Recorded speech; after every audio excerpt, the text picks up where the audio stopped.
الحمد لله رب العالمين الرحمن الرحيم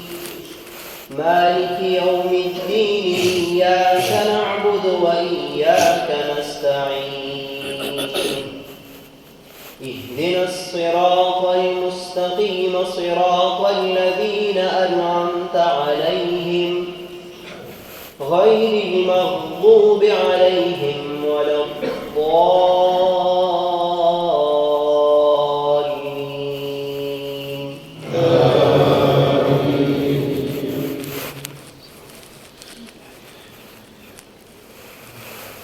وإذ قال إبراهيم لأبيه آزر أتتخذ أصناما آلهة إني أراك وقومك في ضلال مبين وكذلك نري إبراهيم ملكوت السماوات والأرض وليكون من الموقنين فلما جن عليه الليل رأى كوكبا قال هذا ربي فلما أفل قال لا أحب الآفلين فلما رأى القمر بازغا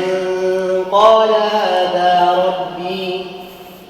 فلما أفل قال لئن لم يهدني ربي لأكونن من القوم الضالين فلما رأى الشمس بازغة قال هذا ربي هذا أكبر فلما أفلت قال يا قوم إني بريء مما تشركون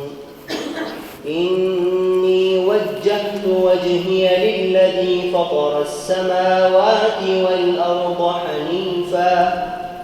وما أنا من المشركين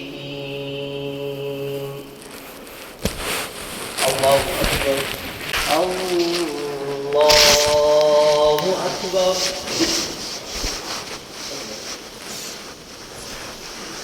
الحمد لله رب العالمين الرحمن الرحيم مالك يوم الدين إياك نعبد وإياك نستعين اهدنا الصراط المستقيم صراط الذين أنعمت عليهم غير المغضوب عليهم ولا الضالين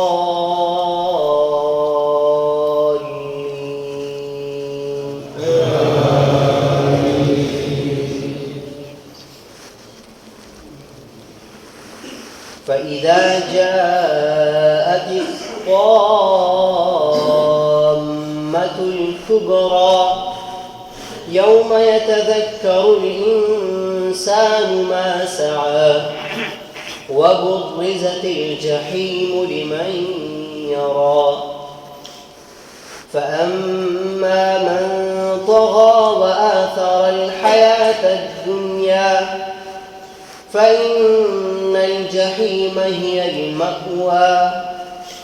وأما من خاف مقام ربه ونهى النفس عن الهوى فإن الجنة هي